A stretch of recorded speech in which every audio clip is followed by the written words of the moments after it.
Hi, I'm Claire. It's day 6 of the 12 days of Claremas, and today we're going to do something a bit different. I'm calling this the Try an Episode tag. This is an idea that I had based on the Try a Chapter tag, which is a booktube video where people will select 5 books that they want to try and read, and then read the first chapter and talk about their impressions after sampling just that small piece of the story. I thought it would be really fun to do this with TV shows that I've been meaning to watch, so I did this back in like October maybe, and then the footage kind of sat languishing on my computer because I wasn't feeling very confident about it, to be honest. I didn't know if people would like the idea. It was this big editing job because I had like waffled a bunch when I was recording the video. So for a little while I kind of thought that I wouldn't put the video out at all. So then I decided to add the idea of thoughts on a TV show before and after to the monthly vote for new videos that I do over at my Patreon, and it actually won. So this is the Try an Episode tag where I give you my impressions before and after watching the pilot episodes of 4 Netflix shows. Take it away, past Claire. So the 4 shows that I would like to try and watch one episode of tonight are The Dragon Prince, One Day at a Time, Crazy Ex-Girlfriend, and How to Get Away with Murder. I'm going to tell you a little bit about each of these shows and why I want to watch them, but honestly I don't actually know that much about the shows, so it won't be very detailed. First up, The Dragon Prince I want to watch because I've seen a lot of people talk about it and compare it positively to Avatar: The Last Airbender. I'm pretty sure some of the people who made Avatar, the animated series, are involved with The Dragon Prince. It looks very similar visually from just like the Netflix preview thingy. So I'm really keen to try this one out because I love Avatar: The Last Airbender, and also because it says dragon in the title and I love me some dragon stuff. Next up is One Day at a Time, and this is probably the one I know the least about out of the 4 that I've just mentioned. This is a show that I've just seen pop up quite a bit on my Twitter and on my Tumblr as something to watch, something that's really funny, something that gets quoted a lot, where a lot of gifs of it are being deployed, and so I'm just curious. As far as I can tell from my very limited knowledge, this is about a Latino family that lives in the US and kind of their daily lives and struggles and stuff. And it seems like it's very funny, so I definitely want to try some of that. Next up is Crazy Ex-Girlfriend, a show whose title I don't love, but which is A, a musical, and B, a show that a lot of my friends are obsessed with. A lot of people whose opinion on media I really trust absolutely adore this show and have told me again and again that I should try and watch it, and that despite the name not being the greatest, it's actually really good on like mental health and obsession and stuff like that.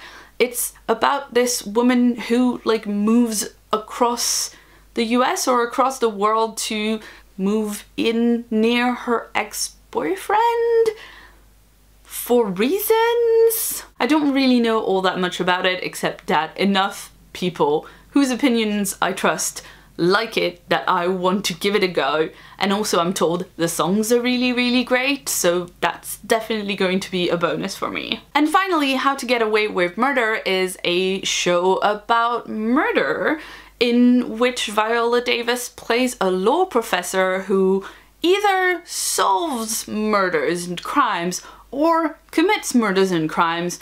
I'm not 100% sure which it is, but it's Viola Davis and there's crime, so I'm into it. I kind of feel like I should know whether it's a show about committing crime or a show about solving crime. But there you go, this is why you watch the first episode of the show, to see which it is. And now I'm going to go and make myself some dinner, and then I'm going to sit down and watch one episode of each of these shows, and then tomorrow I'll come back and let you know what I thought about them. So it's the next day and I am back to report my impressions on the 4 pilot episodes of TV shows that I have watched last night. First up, The Dragon Prince. I enjoyed this first episode, but I do have reservations. I didn't like it as much as I thought that I would, and the reason for that I think is mainly the shape of the narrative. The episode opens with a pretty long bit of info dumpiness, basically telling us the whole story of these 2 kingdoms at war with a voiceover and everything, and it's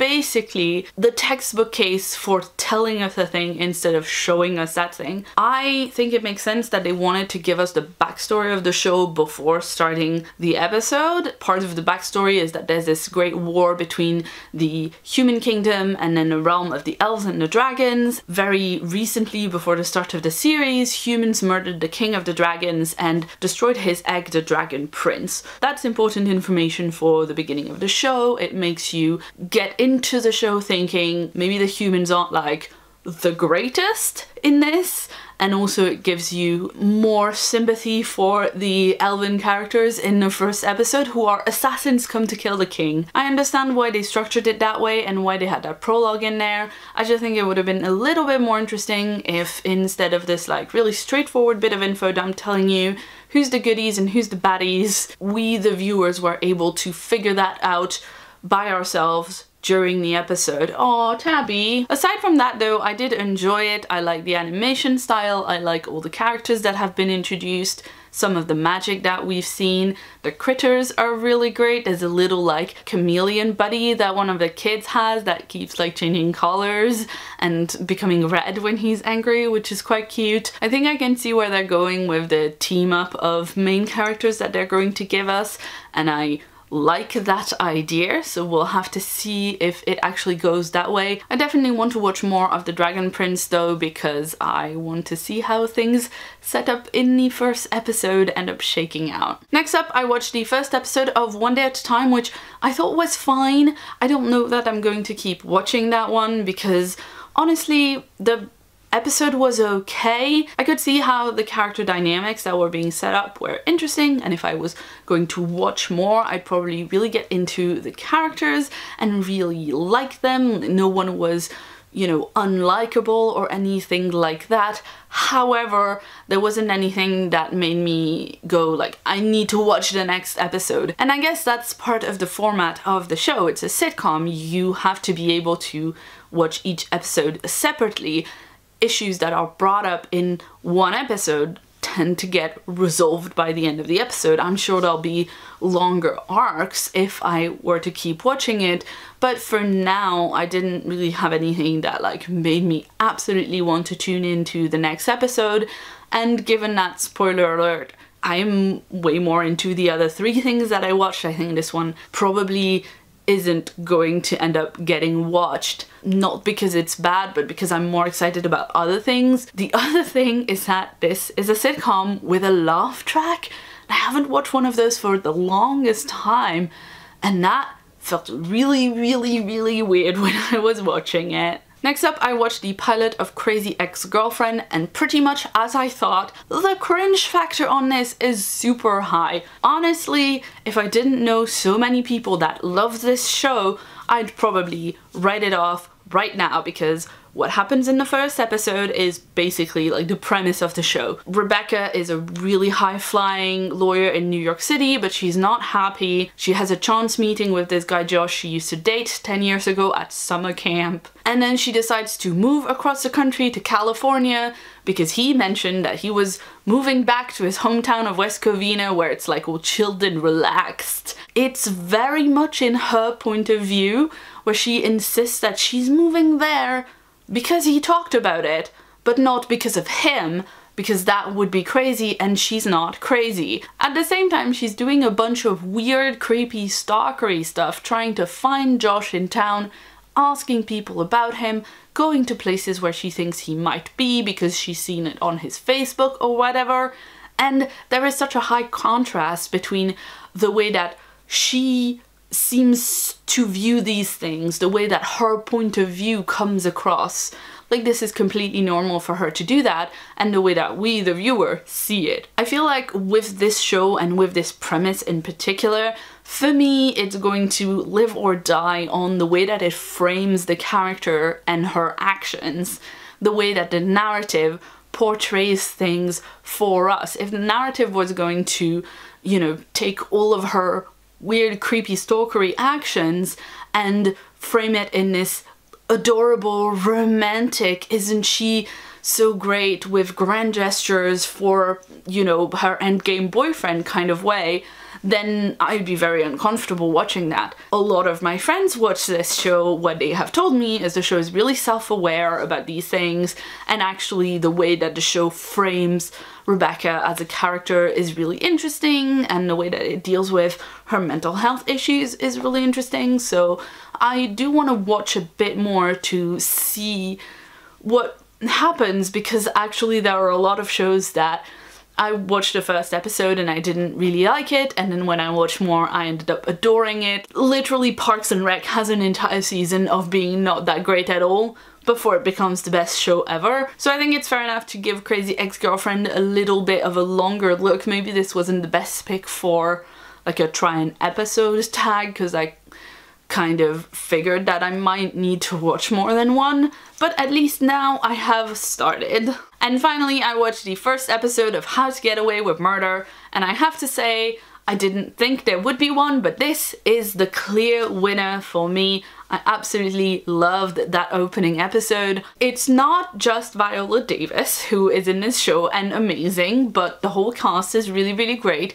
It includes Alfie Enoch, who played Dean Thomas in the Harry Potter series, which is quite fun. And also it has Lisa Wheel, who was Paris Geller in Gilmore Girls, and I love her, and I love her character. For the little that I've seen so far, she seems really, really great in the show. I mentioned in the first part of this video that I wasn't sure if this show was about investigating and solving crimes or about actually doing crimes, and it turns out it's both, which is just great. I have no idea how this is going to shake out, but so far it's pretty amazing. The episode opens in the dark woods at night with 4 people arguing about how to dispose of a dead body. And then we cut back to 3 months earlier and you see all 4 of these people showing up for their first day in Professor Keating's class, Criminal Defense, which she calls How to Get Away with Murder.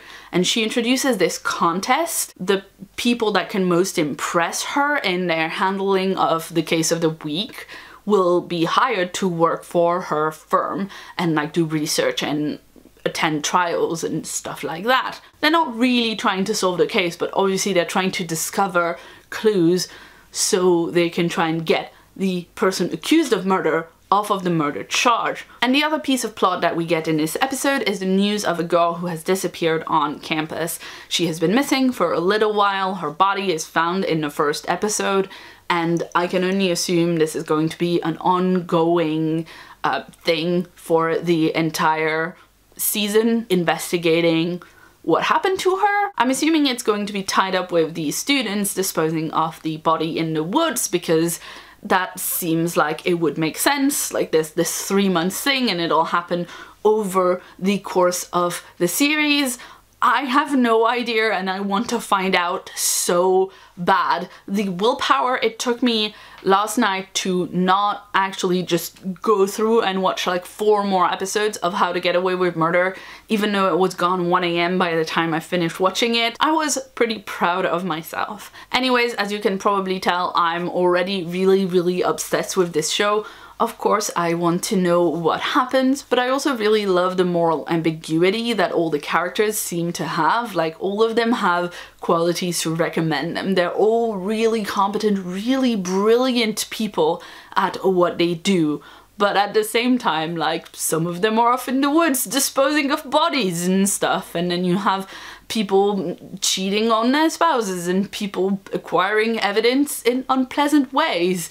And all of that is just a little bit like, ooh, I don't really know where my loyalties should lie. I don't really know what I think of all these people yet. I have to be on my guard when I'm watching it. I have to pay more attention. I do like watching TV and getting really, really immersed in it and not seeing the time pass at all. So that's it. This was my TV take on the Try a Chapter tag. I hope you enjoyed this video. Please let me know in the comments if you've seen any of the shows that I watched for this video, or if you have any recommendations for things that I should check out next. And if you were wondering, yes, I ended up immediately watching the rest of season 1 of How to Get Away with Murder. And finally, I want to say a huge thank you to all of my patrons. Your support this year has meant so much to me, and it's been really fantastic to be able to hear from all of you what kind of videos you want to see from me.